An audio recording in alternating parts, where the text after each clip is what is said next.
Buenas tardes. Muchas gracias por estar hoy aquí en la primera sesión de este curso del ciclo de conferencias que empezamos con un tema tan importante como es el de la hispanidad. Me molesté en ver en Google y en Internet qué cosas decían.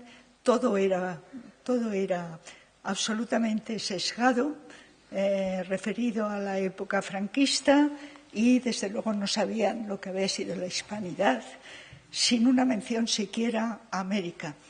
Aquí en este ciclo verán ustedes cómo es un concepto, una realidad histórica, algo mucho más profundo de lo que creemos los propios españoles muchas veces en función de esa leyenda negra que hemos interiorizado. En un momento como este de gravedad política, de una situación en que tenemos una insurrección contra un Estado legítimo, me parece que es muy adecuado empezar con un ciclo como este, aunque estaba pensado de hace mucho tiempo. Si me permiten ustedes un minuto más, esta academia, muy consciente, como otras muchas instituciones, de la gravedad del momento, hemos hecho un pequeño manifiesto que está en este momento ya en la página web de esta academia y también está en la prensa y en los medios de comunicación. Lo teníamos desde el día 3 aprobado por la Junta de Gobierno, hoy ha pasado por el Pleno de la Academia y lo hemos aprobado por unanimidad, y me permito leérselo un segundo porque me parece importante en la situación política que estamos. Ante la gravedad de la actual situación política, la Real Academia de la Historia hace constar su plena adhesión y fidelidad institucional a España como nación, tal como se define en el artículo 2 de la Constitución de 1978, al Estado español y a la legalidad democrática. 2.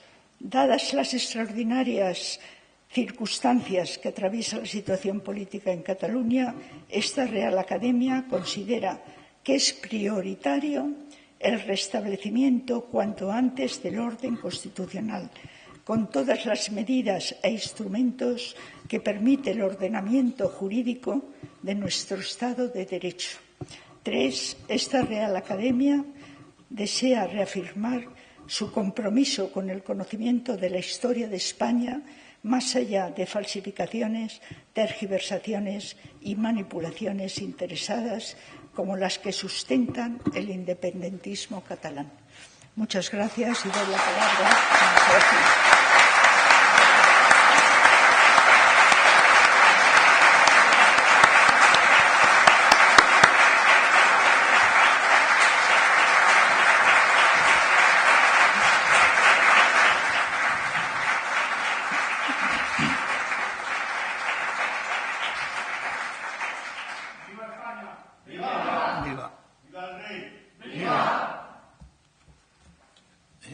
Buenas tardes, excelentísima señora directora, queridos compañeros de la Academia, señoras y señores. Un poco introduciendo el ciclo y también porque está en relación con lo que pensaba decir y tengo escrito, querría en primer lugar, recordando lo que ha señalado doña Carmen Iglesias, este curso o este ciclo de conferencias se gestó allá por el mes de abril y mayo en el seno de nuestras sesiones porque veíamos la necesidad de responder, al menos en el plano institucional, a las continuas agresiones que se producen cuando llega el 12 de octubre. Agresiones que son absurdas, es una forma de sadomasoquismo sin sentido, porque la mayor parte de ellas, desgraciadamente, proceden de nuestro mismo país. Entonces, tanto por una razón de decencia y de honradez profesional, como por ver como españoles la situación en que se encuentra nuestro país, en este momento en situación gravísima, pues vimos la conveniencia de realizar el ciclo y yo espero que sea de su agrado y de su interés. Evidentemente, cuando hablamos de hispanidad, no estamos hablando solo de España. Hace 3 meses, la Academia, perdónenme, pero tengo una carraspera terrible, la Real Academia Española aprobó aceptar el uso del imperativo iros, en contraposición al más clásico o más literario o más literal, idos o ios. Pero es que el 90% de los hispanoparlantes no dicen eso. Tampoco dicen el racial irse, que se dice, por ejemplo, en Andalucía. El 90% de los hispanoparlantes lo que dicen es váyanse. ¿Y por qué razón? Pues sencillamente porque España es una parte cualitativamente importantísima en la hispanidad o en el conjunto del mundo hispánico, pero numéricamente es una parte reducida. Por supuesto que la importancia histórica de España y las posibilidades materiales y culturales de nuestro país nos obligan a tomar a nuestro cargo esta misión de no pastorear, pero al menos sí coordinar las acciones que se puedan llevar en el ámbito, al menos cultural, y si es posible, en otros ámbitos también. Yo, cuando llega el 12 de octubre todos los años, algunas veces colaboro en algún periódico, otras veces no, pero siempre siento un estado de ánimo muy inquieto, muy incómodo, porque sé que lo que va a ocurrir es que lo que más se va a destacar y lo que más se va a ver es el ataque, la agresión contra la historia, generalmente con muy mala información o muy poca información y con unos excesos de mala fe que, en fin, realmente son lamentables. Por supuesto que yo no soy partidario del encastillamiento ni de la petulancia esa que tanto ha caracterizado a los españoles en otras épocas y que tanto daño les hizo, porque se sobrevaloraban y perdían el sentido de la realidad y de sus posibilidades reales de actuación. Eso nos aparece de repente por motivos fútiles, por ejemplo, cuando se tiene un éxito deportivo, de qué manera el ciclotímico pueblo español de pronto estalla, se produce una eclosión de alegría, cuando inmediatamente a la semana siguiente se vuelve a hundir y volvemos otra vez a la autoflagelación y a las culpas que tenemos y que no tenemos. En fin, quiero señalar que la hispanidad, el descubrimiento de América, que es evidentemente donde arranca todo esto, fue un momento importantísimo en la historia de la humanidad. No es solamente algo en la historia de nuestro país, fue el momento en que se producía la primera globalización mundial gracias a los viajes de Colón y después a los sucesivos que fueron realizando los españoles. Se comenzó a completar el conocimiento científico de la Tierra. El mapa de Juan de la Cosa es nada menos que de 1500, del año 1500, 8 años después del descubrimiento, y ya es un mapa completísimo para lo que podía ser. Bueno, esto podría ser una primera respuesta cuando alguien pregunta, evidentemente con no muy buena intención, ¿qué se le debe a España o qué le debe el mundo a España?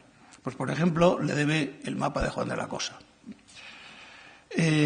Por supuesto, avanzó el desarrollo mercantil, el capitalismo europeo comenzó a formarse a partir de esos momentos, mejoró la alimentación, la higiene, eso fue un proceso más largo, de varios siglos, pero todo ello ayudó enormemente a la mejora de la vida en América, en Europa y luego en los otros continentes. Es verdad que las trágicas vicisitudes que sufrió nuestro país durante el siglo XX coadyuvaron a ascribir la exaltación de cualquier valor positivo español al campo de la derecha política. Y esto, desde luego, contribuyó al principio al despego y después al odio que se ha asentado y se ha solidificado posteriormente. Nada de esto tendría valor si los adanistas de nuestros días se empecinan, tal vez porque no saben hacer otra cosa, en la condena feroz de un pasado que nos tememos desconocen. A mí, ya decía hace un momento, no me interesó nunca la exaltación retórica que se hizo en los tiempos del franquismo de la hispanidad porque me parecía, por un lado, era una de las coartadas ideológicas del régimen de Franco, pero por otra parte porque no reflejaba la realidad. Es decir, se utilizaba como forma de tener una base, había otras también, en política exterior, también dar una base ideológica, pero luego aquello fallaba por el lado material porque no había medios para sostenerlo. Esto tampoco era culpa del régimen de Franco, sino del subdesarrollo general que tenía España. Pero vamos, era la situación que había. Las contradicciones de las corrientes que podemos denominar progresistas a propósito de la acción de España a partir del XVI empiezan pronto, en el mismo siglo XIX, en la misma centuria del XIX. No nos vamos a ir tan lejos como la decisiva y discutible actuación del general Riego al impedir la salida de las tropas que estaban preparadas para Venezuela y Nueva Granada. Sin irnos tan lejos como eso, sí podemos recordar aquel aserto de Castelar que anda entre lo ignorante y lo masoquista, en que proclamaba: no hay nada más espantoso, más abominable que aquel gran imperio español que era un sudario que se extendía sobre el planeta. Y lo decía en el preciso instante en que se producía la gran eclosión del imperialismo colonialista del XIX por parte de Inglaterra, Estados Unidos, Francia, y del cual, al parecer, no tenía noticia. Pero más que cebarnos en menciones agrias de antiguos próceres, con o sin estatua, también podemos rememorar que intelectuales, con razón tenidos por progresistas, sustentaban ideas mucho más aquilatadas y sensatas o resueltamente favorables. Por ejemplo, Ortega, Sánchez Albornoz, con matices, por supuesto, según la personalidad, el talante o la posición política de cada uno. El diario ABC, en octubre de 1959, repescaba una carta dirigida por Antonio Machado a Ramiro de Maeztu, agradeciéndole el envío de su obra Defensa de la Hispanidad en términos muy claros. Querido Maeztu, con toda el alma le agradezco el envío de su hermoso libro Defensa de la Hispanidad, que he leído y releo con deleite. Sigo su obra con gran interés desde los días en que todos pecamos algo contra la hispanidad. Lo que juzgo de difícil, querido Maeztu, es que se despierte en España una corriente de orgullo españolista parecido al patriotismo de los franceses o de otros pueblos. Y a continuación, Machado expresa su escepticismo ante el apoyo de las gentes respecto a esfuerzos como el de Maeztu. Este había centrado su atención y su entusiasmo en recuperar la tradición religiosa, cultural, institucional, como punto de partida para levantar un ideal colectivo que sacara a los españoles de la mediocridad. La idea central era buena, el proyecto común, pero la pretensión de restaurar la tradición, habría que empezar por ponerse de acuerdo en qué entendemos por tradición y con qué límites. Resultaba irreal y fantasiosa ya en el tiempo de Maeztu, aunque otra sugerencia implícita, si no se hipertrofia, era perfectamente valiosa. Dice: parece en suma que el espíritu de un pueblo no va por buen camino, sino cuando sigue las huellas de sus antecesores. Es una afirmación que viene a coincidir con otro intelectual contemporáneo nuestro, nada sospechoso de reaccionario ni de derechista, como José Saramago, el cual dice en su recopilación de diarios en Cuadernos de Lanzarote, dice: somos lo que somos, pero también lo que han sido otros, lo cual es una declaración completa de pertenencia y compromiso que refleja una postura ajena a la confrontación derecha-izquierda y más bien relacionada con una dialéctica diferente, la de leer más o leer menos. Quizá el entusiasmo idealista de Maeztu chocaba con excesivo fragor con el escapismo de su época, sin duda incrementado en la actualidad, e intentaba sumar solo, mediante su convocatoria fervorosa, a multitud de gentes lejanas a las que tal vez se podía exhortar moderando el lenguaje. Es verdad que tenemos una perspectiva de 100 años y entonces es fácil hacer este tipo de comentarios un siglo más tarde, pero ya en aquella época esta faceta o esta vertiente del pensamiento de Maeztu era difícil de sostener. y sin poner como condición sine qua non la intervención central del catolicismo en una suerte de misión providencialista que en el XVI servía como armazón y sustento ideológico y moral, pero ya insostenible en pleno siglo XX. Aunque no le faltaba razón al recordar la indigencia del pensamiento político español contemporáneo. Dice: desde que España dejó de creer en sí y en su misión histórica, no ha dado al mundo de las ideas generales más pensamientos valederos que los que han tendido a hacerla recuperar su propio ser. Ni su Salmerón, ni su Pi y Margall, ni su Giner, ni su Pablo Iglesias, el que no sale en la tele, han aportado a la filosofía política del mundo un solo pensamiento nuevo que el mundo estime válido. La tradición española puede mostrar modestamente, pero como valores positivos y universales, un Balmes, un Donoso, un Menéndez Pelayo, un González Arintero. No hay un liberal español que haya enriquecido la literatura del liberalismo con una idea cuyo valor reconozcan los liberales extranjeros. Ni un socialista la del socialismo, ni un anarquista la del anarquismo, ni un revolucionario la de la revolución. Aquí ya deriva en un sentido con el cual yo no estoy de acuerdo. Dice: ello es porque en otros países han surgido el liberalismo y la revolución para remedio de sus faltas o para castigo de sus pecados. En España eran innecesarios. Sin embargo, hay que darle la razón, lamentablemente, en lo que se refiere a esta crítica demoledora de las producciones de pensamiento español, porque un siglo más tarde, es decir, ahora mismo, se puede reiterar el mismo escepticismo acerca de las aportaciones teóricas de españoles al pensamiento llamado de izquierdas. Y si no, piénsenlo, piensen. Aparte de los comunistas Fernando Claudín y Manuel Sacristán, no hay mucho más. Y basta con pensar un poco el asunto para cada uno para su coleto. El siglo XIX había visto en Europa una eclosión de las nacionalidades y los nacionalismos, con forja de unidades políticas de gran peso como la italiana y la alemana, a partir de entes regionales anteriores, en tanto otras potencias, Inglaterra y Francia, se reforzaban en lo interior y lanzaban grandes oleadas de expansión colonial al exterior, en búsqueda de materias primas y de mercados, pero también de áreas de proyección política y cultural, sobre todo Francia, que llegó a pretender el establecimiento de un imperio pro-francés en México, amén de colonizar inmensos territorios en el norte de África, bajo distintas vitolas, protectorados, colonias, etc., y en el interior de África también. Ese estallido nacionalista europeo no tuvo parangón en España, sumida en una crisis permanente desde la pérdida de los territorios continentales americanos y sufriendo guerras civiles internas y durísimas rebeliones en Cuba y Filipinas, que por sí solas son materia para muchas conferencias, pero en fin, ahora no podemos entrar en eso. En palabras de Rosana Alimova, se deshacía la base firme en la que debe fundarse cada nación. Sin esta base común no hay una nación, sino un grupo de gentes que conviven en un territorio común. Había urgencia de establecer con claridad y como meta colectiva la actualización de la idea de hispanidad como elemento aglutinante y como salida salvadora para un país que se descomponía.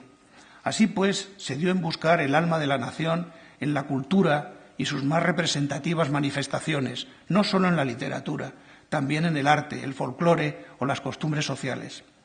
Por vías directas o indirectas, pintores, escritores, pensadores aportaron sus talentos para contribuir a un imaginario común que sustentase no una mera cultura nacional, como podía ser el caso de naciones recientemente inventadas en los Balcanes o en América, sino un proyecto de gran aliento mundial basándose en la cercanía de la pertenencia de las Indias a España.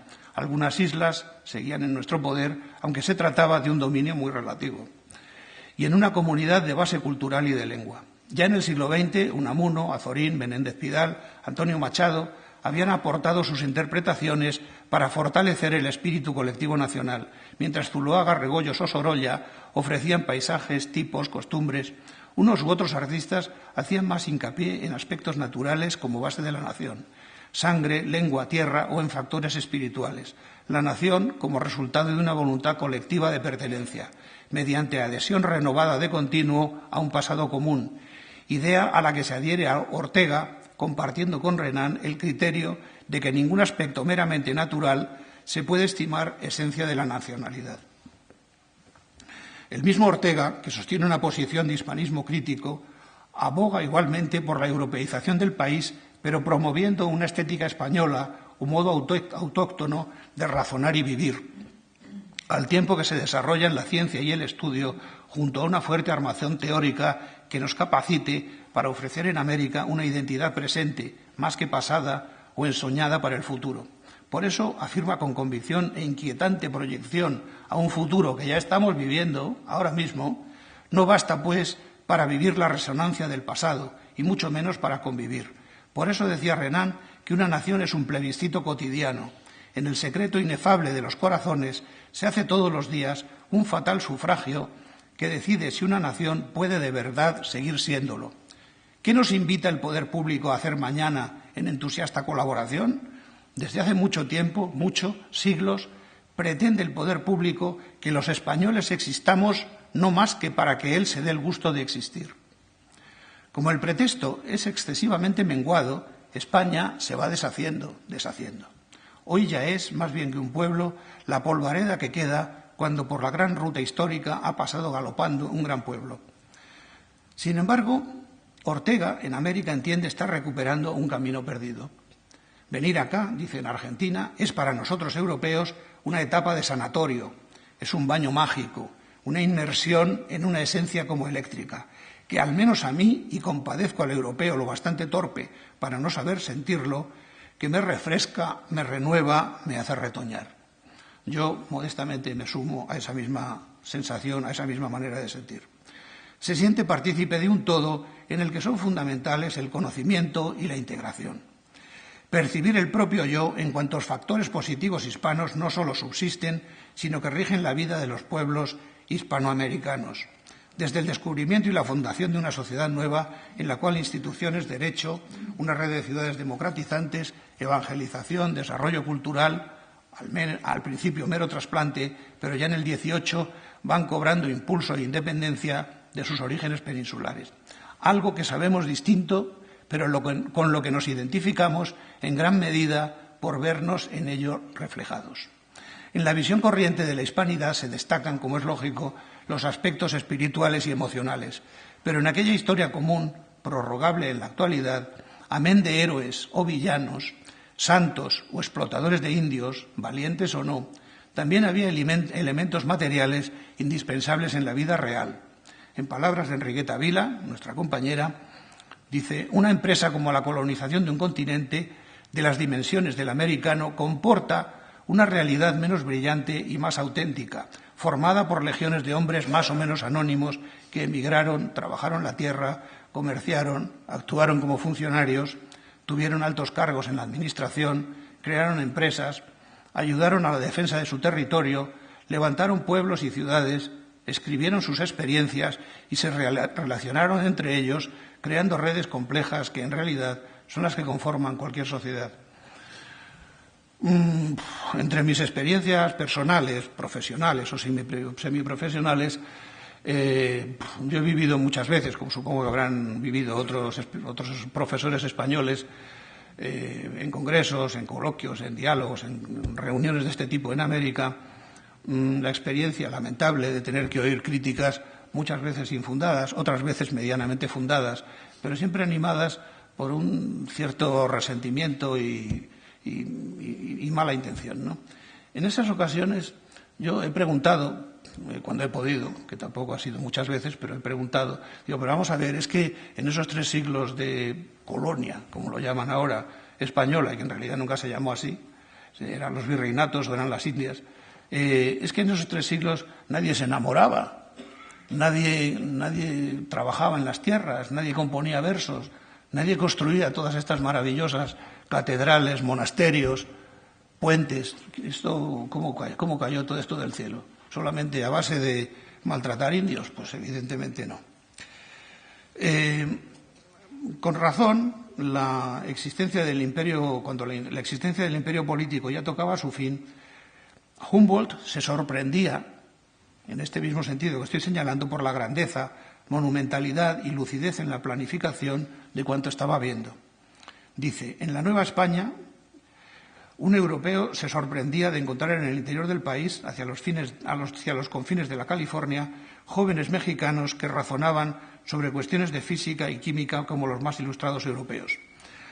Por ejemplo, es que había la Academia y Escuela Teórica y Práctica de Metalurgia en San Luis Potosí y el Real Seminario de Minería. En esas escuelas de minería se hicieron descubrimientos excelentes, ¿no? Por ejemplo, se descubrió el vanadio, se descubrió el tungsteno, por ejemplo, aparte de mejorar las formas de explotación de los minerales ricos. Claro, inmediatamente dicen, claro, es que era para llevarse la plata. Pues claro, si no, no se haría, ¿no?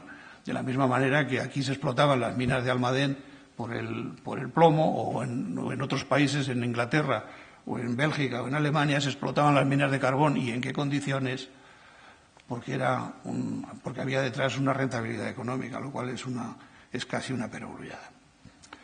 En fin, surgieron jardines botánicos, academias, universidades, sociedades de amigos del país, prensa periódica, imprentas. Si la memoria no me falla, la primera imprenta de América se establece en México en 1538. Todavía existe el edificio. Y daban a las ciudades de Indias un carácter europeo que sorprendía a los viajeros, por ejemplo, a Humboldt. Porque no constituye la materia de esta intervención, no profundizaremos en un aspecto negativo y lamentable por cuanto tiene de disgregador y de ataque contra España o negación de sí mismos de algunos intelectuales criollos, amén de los próceres y líderes políticos de las independencias, claro está, que proporcionaron apoyos teóricos en el momento. Por ejemplo, es el caso de Fray Servando Teresa de Mier, que incluso fue diputado en las Cortes de Cádiz, lo que no le impidió desarrollar en Europa una intensa campaña de desprestigio antiespañola, justo cuando se estaban produciendo las guerras de independencia. O fabricaron documentos apócrifos que adjudicarían la idea de la ruptura a españoles, como el conde de Aranda, en su supuesto memorial de 1783, tan utilizada a posteriori, tal como demostró exhaustivamente nuestro compañero José Antonio Escudero. O más adelante, personajes significados como el argentino Sarmiento, quien en su obra Civilización y Barbarie identifica con esta el pasado hispano de su país, o el chileno Francisco Bilbao. La verdad es que da vergüenza enumerar la lista de apellidos, porque son todos españoles y además generalmente de entronque familiar español muy cercano, y que prueban lo cercano que tenían sus orígenes. Entonces, este Bilbao, en un libro llamado Evangelio Americano, que publica en Buenos Aires en 1864, basándose nada menos que en las casas, intenta formar una conciencia autóctona, que es una especie como de nueva Biblia, a base de incidir en todos los tópicos de lo que luego se denominaría leyenda negra. Es decir, contrario a la conquista y sus consecuencias, anticlerical en el estilo folclórico del siglo XIX, y resumiendo en España y el catolicismo la suma concentrada de todos los males posibles, hasta el punto de asegurar el progreso consiste en desespañolizarse. Hubo muchos más, por ejemplo, Castelar. Pero también hubo corrientes hispanófilas durante el siglo XIX que culminarían en el XX con personalidades como Levene, Tarbia, Powell y, sobre todo, en propuestas como la conjunta del presidente argentino Hipólito Yrigoyen, que, de acuerdo con Alfonso XIII, proclamó en 1928 el 12 de octubre como Día de la Raza. Dice el texto, visto el memorial presentado por la Asociación Patriótica Española, a la que se han adherido otras asociaciones, etcétera, etcétera, considerando que el descubrimiento de América es el acontecimiento de más trascendencia que haya realizado la humanidad a través de los tiempos, pues todas las renovaciones posteriores se derivan de este asombroso suceso, que al par que amplió los lindes de la tierra, abrió insospechados horizontes al espíritu. 2, que se debió al genio hispano, al identificarse con la visión sublime del genio de Colón, efeméride tan portentosa cuya obra no quedó circunscripta al prodigio del descubrimiento, sino que la consolidó con la conquista, empresa tan ardua y ciclópea que no tiene términos posibles de comparación, etc. 3, que la España descubridora y conquistadora volcó sobre el continente enigmático y magnífico el valor de sus guerreros, el denuedo de sus exploradores, la fe de sus sacerdotes, el preceptismo de sus sabios, las labores de sus menestrales. Y con la aleación de todos estos factores, obró el milagro de conquistar para la civilización la inmensa heredad en que hoy florecen las naciones americanas.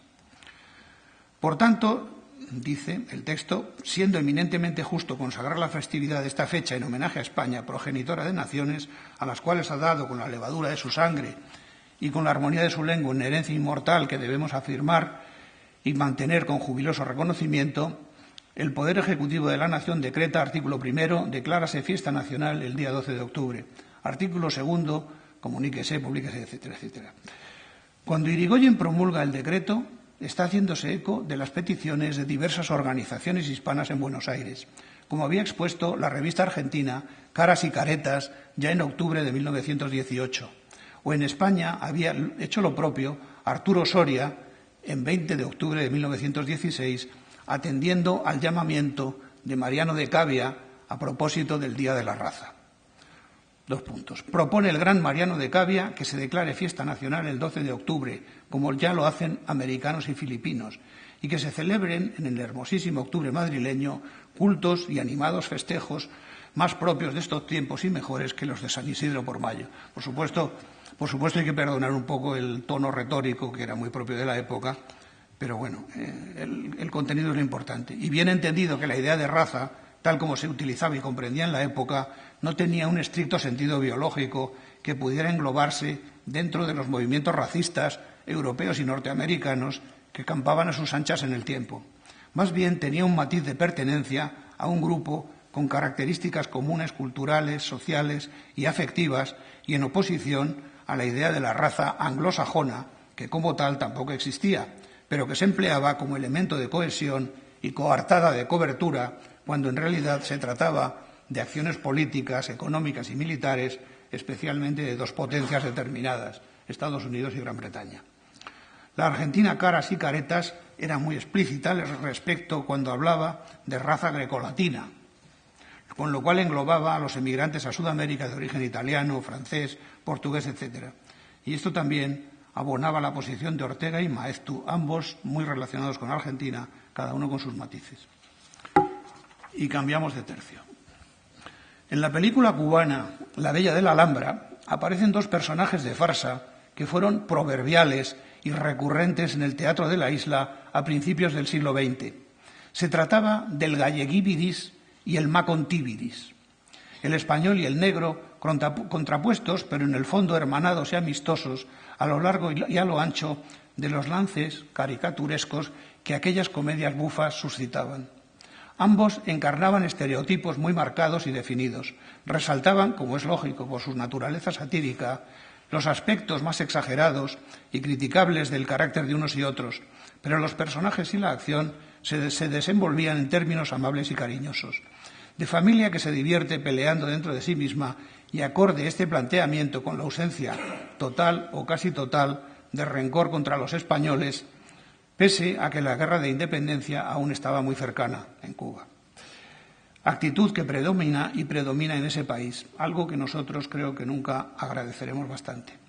En esos 2 protagonistas antitéticos se resumían y sublimaban, por supuesto que distorsionadas por la farsa, todas las mandangas y artimañas jocosas de que somos capaces unos y otros, incluido el oficio de bodeguero del español, dado que, como en otros países americanos, muchos emigrantes hispanos, por razones socioeconómicas fáciles de imaginar, pronto o tarde acababan poniendo tienda, desde los abarroteros mexicanos, los venancios, hasta el papá de Manolito, el amigo de Mafalda.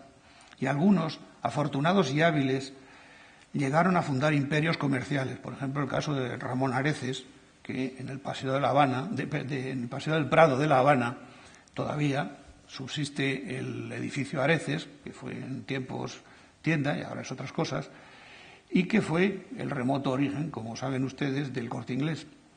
Esa idea de la contraposición y coexistencia más o menos conflictiva, derivada hacia facetas cómicas en el teatro, la refleja bien la literatura del tiempo. Por ejemplo, el poema de Nicolás Guillén, Un son para niños antillanos. Por el mar de las Antillas anda un barco de papel, anda y anda el barco sin timonel. De La Habana a Portobelo, de Jamaica a Trinidad, anda y anda el barco sin capitán. Una negra va en la popa, va en la proa un español, anda y anda el barco con ellos 2. En el poema la asociación es entre español y negra, sugiriendo, proclamando más bien, una fusión que sobrepasa lo amistoso. Bien es cierto, y a propósito de este tema de las imágenes recíprocas, que Cuba es meramente un país y no de los más grandes, y que en América no solo hay españoles y negros. Sin embargo, en nuestra opinión, es un buen punto de arranque para poner el pie en el continente como en otros tiempos. Creo que debemos resaltar varios aspectos, por ejemplo, la idea de unidad general, pese a los múltiples matices. En los matices suele hallarse la verdad de las cosas, que pone de manifiesto una realidad más allá de la retórica o de oportunismos políticos coyunturales, pues la historia constituye un conjunto de acontecimientos buenos y malos que han contribuido a formar el imaginario colectivo, solidificando clichés muy difíciles de remover y modificar más adelante. Aunque sea una obviedad, es forzoso señalarlo. Esa esclerotización de las imágenes no más se combate mediante el contacto y los intercambios de toda índole. Por consiguiente, es preciso admitir que el conocimiento mutuo es escaso. Durante siglo y medio, el interés recíproco no rebasaba los niveles de grandilocuencias retóricas, luego reutilizadas con finalidades internas por los gobiernos respectivos o por sectores sociales.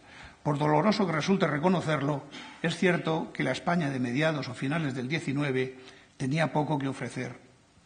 Las pasas e higos secos que despectivamente mencionaba José Martí en su ensayo Nuestra América. Y creo que en este desencuentro la mayor responsabilidad cabe a España, quizá por disponer de más medios antes y ahora, pero con seguridad por formar parte de lo sucedido en América, de nuestra propia historia y de nuestra propia obra y de nuestra obra como nación, la aportación de España a la totalidad de la humanidad en suma. Pero el desconocimiento no opera solo con la península ibérica o desde ella, también se da entre los diferentes países en literatura, en música, en cine, en investigación científica, en sociedad, etcétera, prefiriéndose en muchos casos lo que viene de terceros, normalmente Estados Unidos, antes que lo procedente del país vecino. El pesimismo y la desconfianza en nosotros mismos hacen estragos a ambas orillas del mar. Eso cuando ciertos conflictos territoriales o fronterizos no se enconan y se convierten en eternos, dificultando la normalización de las relaciones entre Estados que objetivamente deberían cooperar y no enfrentarse.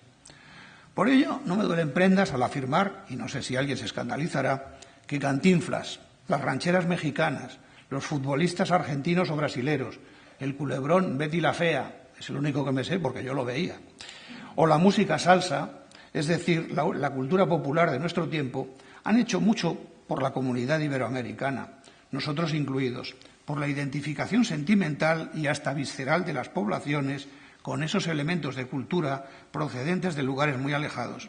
Y parece ocioso aclarar que esas manifestaciones en modo alguno están reñidas con otras de lo que denominamos alta cultura. La solidaridad de la lengua materna, no aprendida en lugares extraños, nos recuerda las palabras del Inca Garcilaso referidas a los indígenas preincaicos del Perú. Los que se entendían en un lenguaje se tenían por parientes y así eran amigos y confederados. Los que no se entendían por la variedad de las lenguas se tenían por enemigos y contrarios y se hacían cruel guerra. Con frecuencia los árboles no nos permiten ver el bosque. Estamos tan acostumbrados, esto es también materia para la reflexión práctica, estamos tan acostumbrados de modo natural que no percibimos la maravilla que significa viajar 10 horas de avión y al descender de este seguir hablando y entendiendo, con algunas diferencias que se prestan a chistes y bromas, aunque las diferencias sean muy relativas. Dobletes utilizados en distintas partes de América y de España. Yo que sé, por ejemplo, pomelo y toronja, que se usan indistintamente en distintas regiones españolas y en distintos países americanos. O pollera y falda, por ejemplo. Hay muchos más. Y solidaridad de la lengua que solo apreciamos al hallarnos en terceros países no hispanohablantes.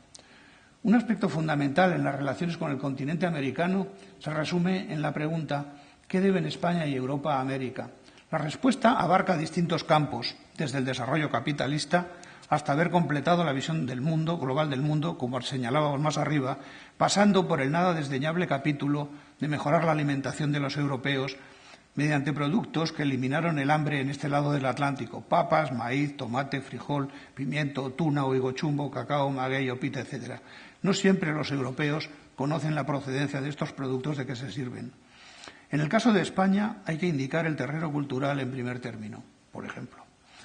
En música popular desde muy pronto. Me refiero a los cantes de ida y vuelta, que encontramos en la décima, en Almería y en Canarias, en el flamenco, por ejemplo, la guajira desde el siglo XVIII, luego las peteneras y colombianas ya en los siglos XIX y XX.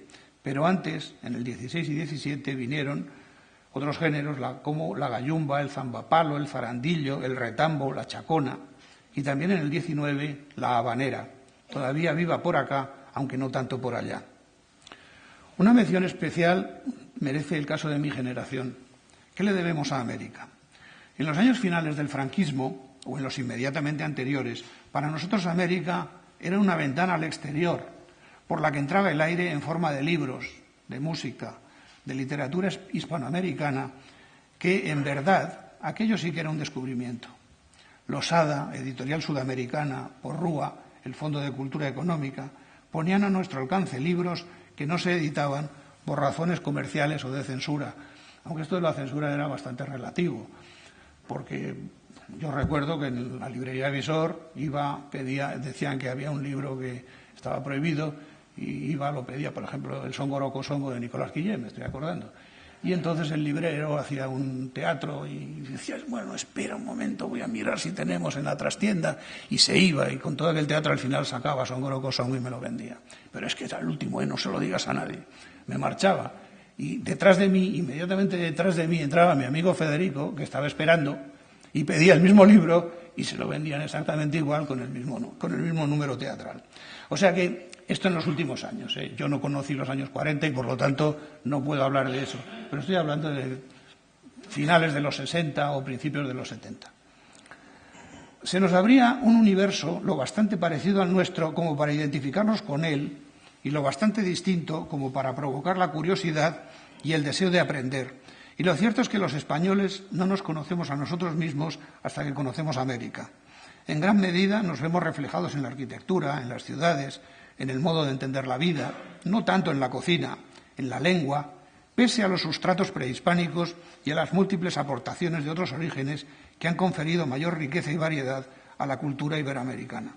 Se trata de una identidad en buena parte común, cuya conciencia, la conciencia de su origen, se va perdiendo poco a poco, pero cuyos resultados y efectos siguen vivos. Hay un trasvase, hay un paso de unos momentos históricos, de unas culturas a otras, de productos. Por ejemplo, el azulejo.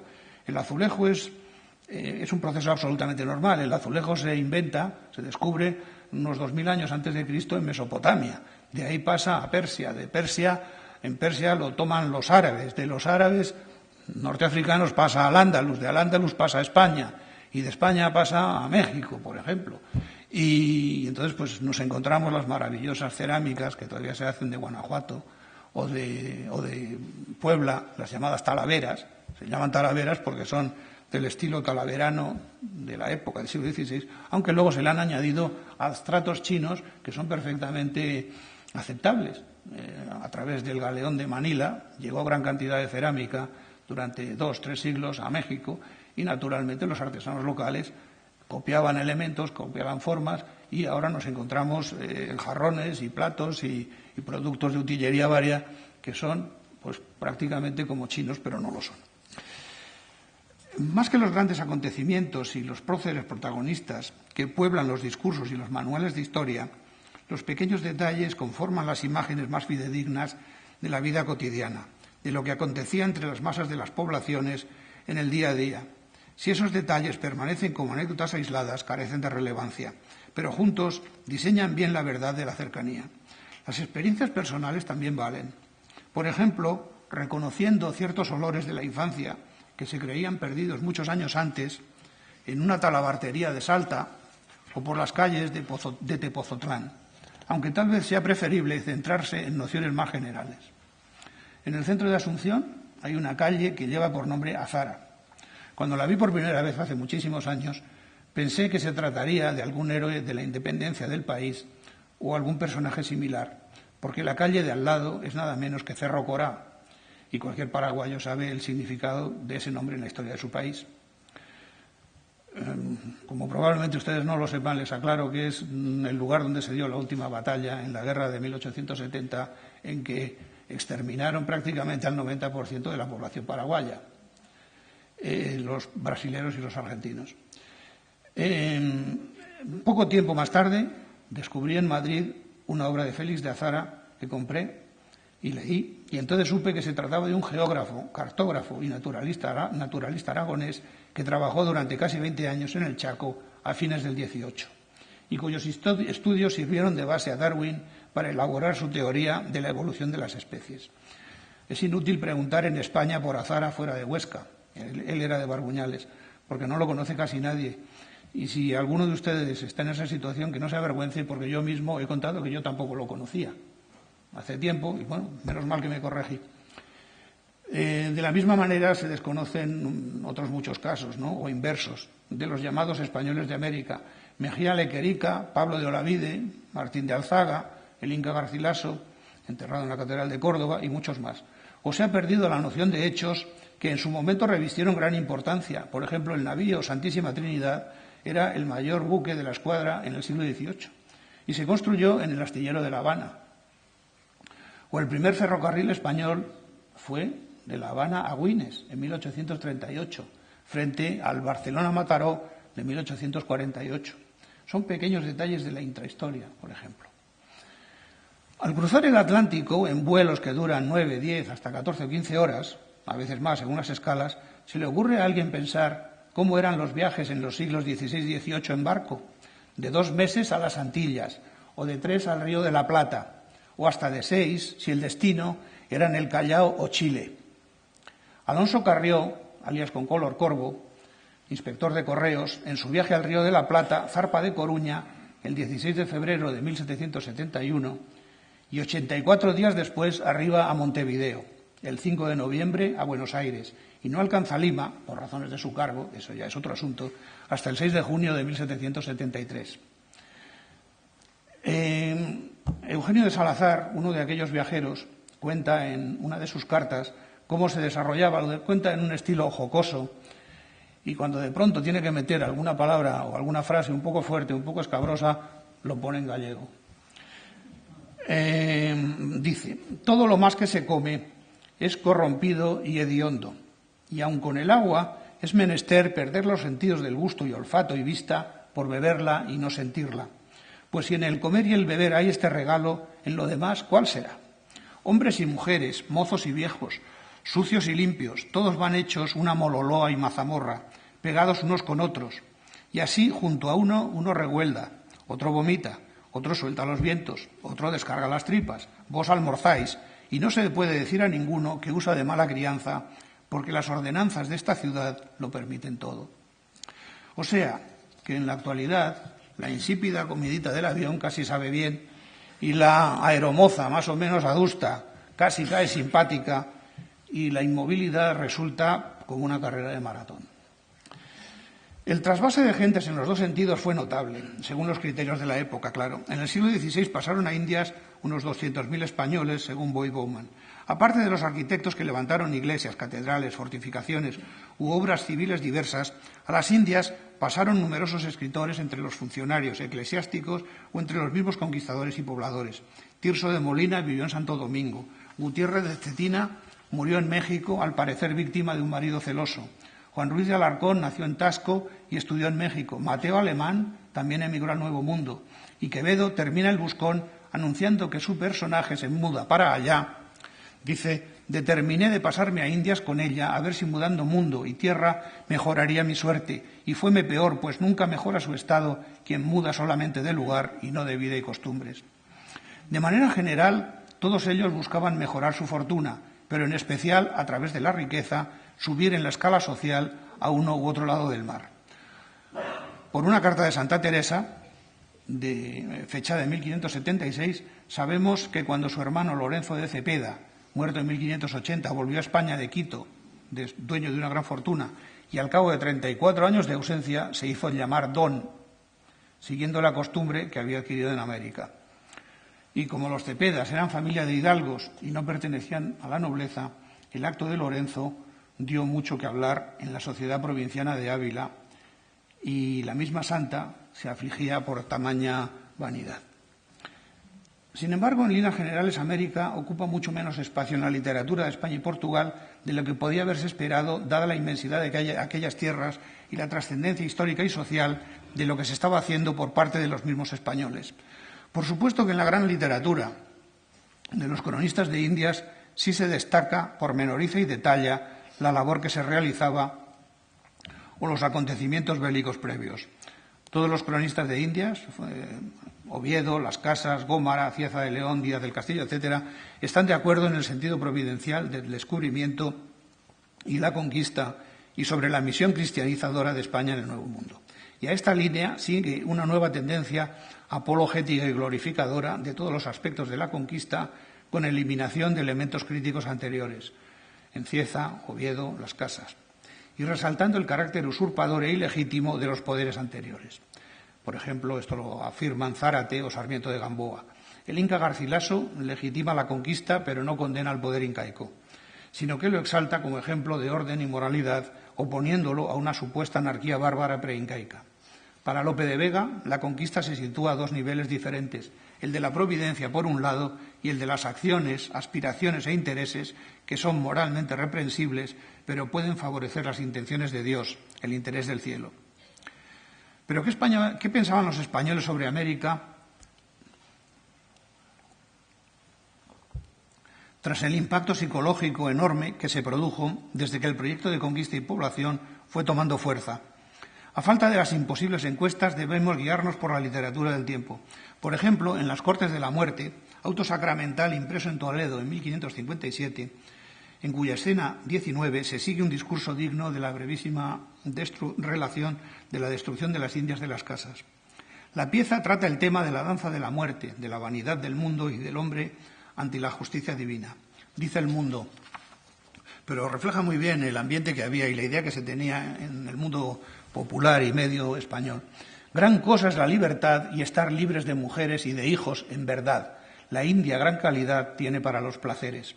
La carne a puntilla, el vivir allá es vivir, que acá no pueden valerse. Lo que yo te sé decir, que pocos verás venir que no mueren por volverse.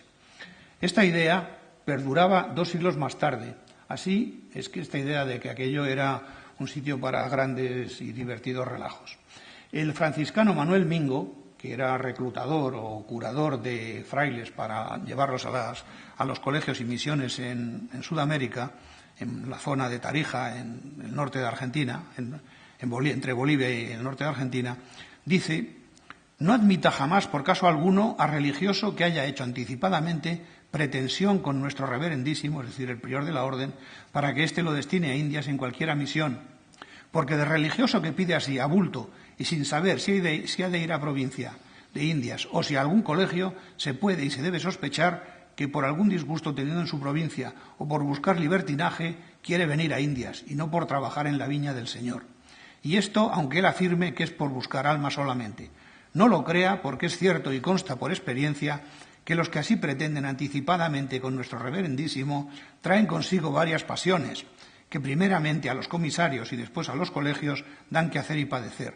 No admita, o a lo menos no deje de ir con mucha reflexión sobre admitir, vicarios de coro y organistas, ni coristas ni extranjeros, porque de semejantes sujetos se puede recelar. O sea, cualquiera que tuviera alguna relación con facetas lúdicas, a este Mingo no le gustaban. 2 aspectos a resaltar.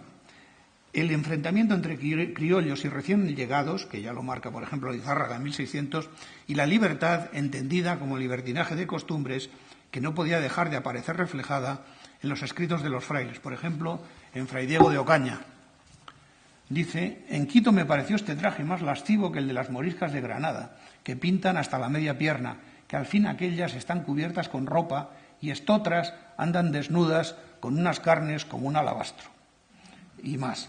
Y fuimos a la iglesia, la cual estaba llena de indios e indias, todos desnudos en cueros y tan grandotes y tan feos y tan deshonestos que me causó grandísimo enfado, porque no traen cosa ninguna en las partes vergonzosas, sino todo al aire. Y lo que más me enfadaba era cuando servían a la mesa, cuando llegaban con tanta deshonestidad a quitar alguna cosa de la mesa. Y las mujeres están ya tan hechas a verlos, ansí las españolas, que no se les da nada y se reían mucho de lo que yo me enfadaba. La preocupación de los frailes por la desnudez de los indios es constante.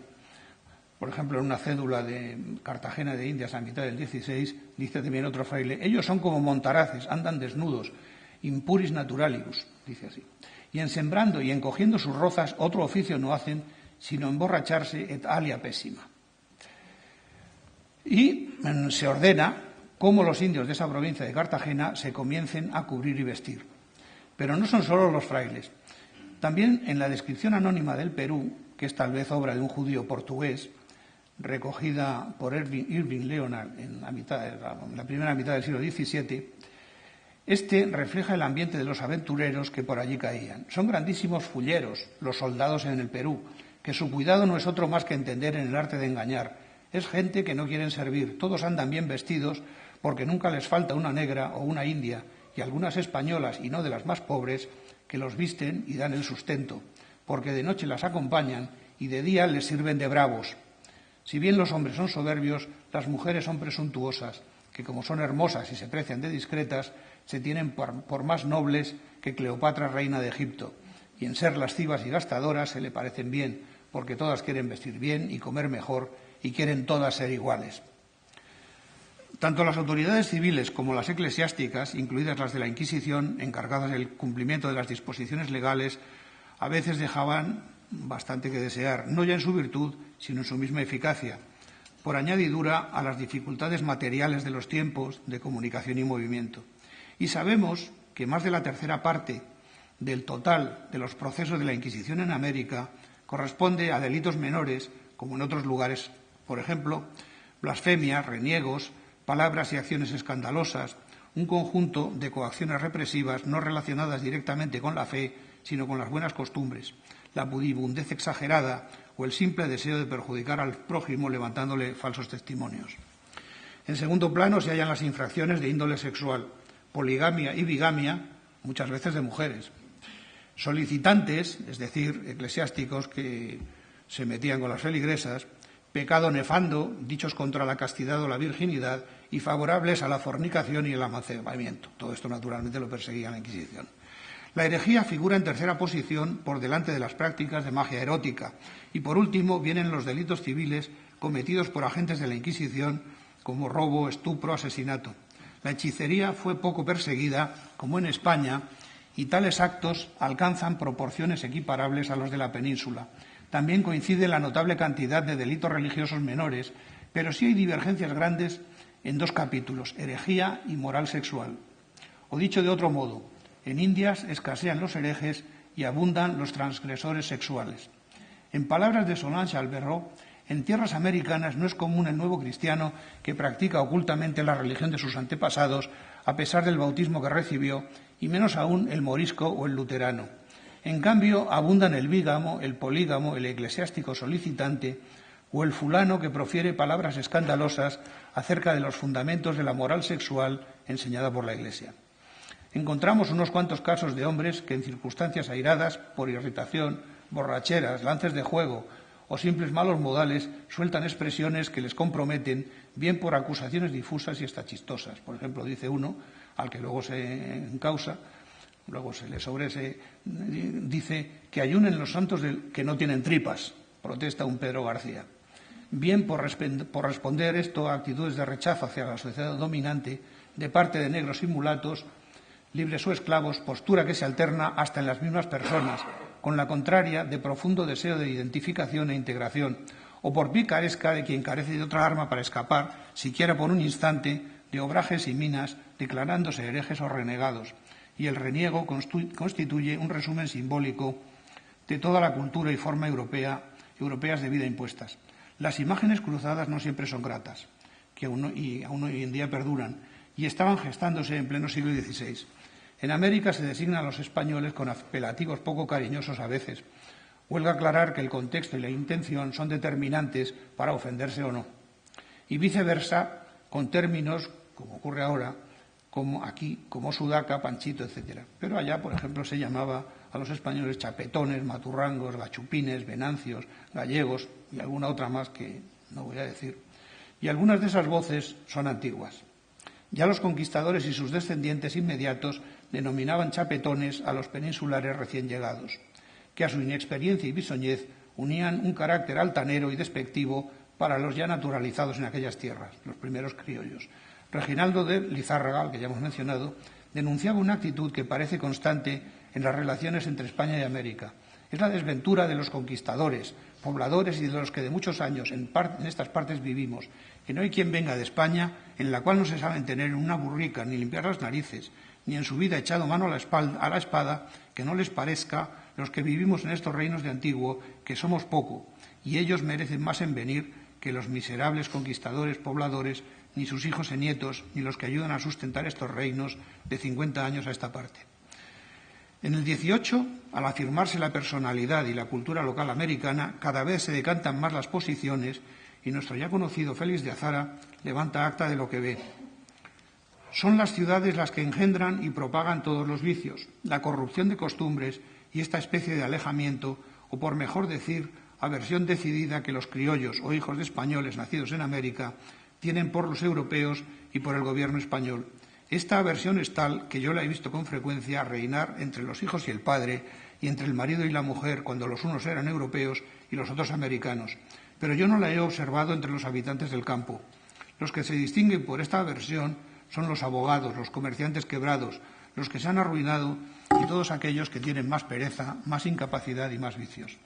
Los que van a Europa, su número es escaso, y que ven que es preciso someterse a guardar diferencias desconocidas entre ellos y reconocer una jerarquía política, regresan siempre a América maldiciendo de lo que han visto.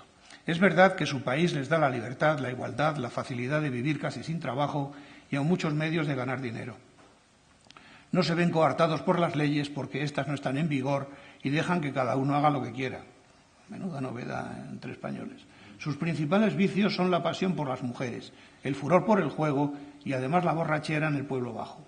Pero a mi entender tienen finura, exactitud y claridad de entendimiento. Azara apunta a algunos de los tópicos vigentes en nuestros días sobre Iberoamérica, con la peligrosa tendencia a la generalización que tanto daño hace en todas partes, por simplificar personalidades y situaciones que de suyo son bien complejas. Por ejemplo, dice, los inteligentes prefieren las mulatas a las mujeres españolas, pues además pretenden que con dichas mulatas experimentan placeres especiales que las otras no les proporcionan. Son espirituales, finas y tienen aptitud para todo. Saben escoger, son limpias, generosas y hasta magníficas cuando pueden. Es decir, el estereotipo que ya resumía el auto Las Cortes de la Muerte 2 siglos antes. Se prolonga en este y en otros autores y lo podemos encontrar en el imaginario sobre América que anida en el magín de los españoles actuales. La desinformación opera victoriosa y el refuerzo de los clichés abarca a todo el continente. Paradójicamente, los medios de comunicación y la multiplicación de vías de contacto, como antes señalaba nuestra directora a propósito de lo que se puede uno encontrar en Internet, no contribuyen a la clarificación, sino al contrario, en la cultura masiva de consumo. Antes mencioné el culebrón Betty la Fea. Es evidente que la realidad colombiana de conjunto aparecía poco y muy de refilón en la serie, pero sí ayudaba a normalizar la imagen de ese país. En la cultura de consumo los estereotipos siguen acumulándose y realimentándose. Pero ¿de dónde sale el dato que corroboran las encuestas de que los inmigrantes iberoamericanos son los mejor aceptados y apreciados por los españoles de ahora mismo? Explicar las razones es incurrir en la obviedad. Y si a veces las opiniones son contradictorias, es porque las realidades también lo son. Los prejuicios se curan viajando, si se va con los ojos abiertos y el corazón limpio. Y la nostalgia recíproca existe, como sugiere en una milonga el uruguayo Alfredo Citarrosa. Y si sentís tristeza cuando mires para atrás, no te olvides que el camino es para el que viene y para el que va. Muchas gracias por su atención.